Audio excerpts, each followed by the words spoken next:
آندھرا پردیش کے تمام 10 ماہی گیروں کو، جن کی ماہی گیری کی کشتی انجن خراب ہونے کے باعث سمندر میں پھنس گئی تھی، کامیاب ریسکیو آپریشن کے بعد بحفاظت اوڈیشہ کے پارادیپ ساحل تک پہنچا دیا گیا ہے۔ یہ rescue operation Indian coast guard, Odisha marine police اور Andhra Pradesh coastal security police کی مشترکہ کوششوں سے انجام دیا گیا۔ اس پورے آپریشن کی نگرانی اور سپرویژن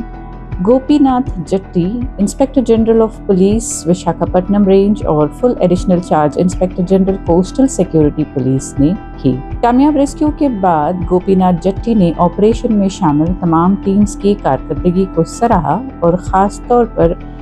اچاپورم کے inspector of police M Chinnam Naidu کی مؤثر رابطہ کاری، بروقت اقدام اور بہتری کوششوں کی تعریف کی،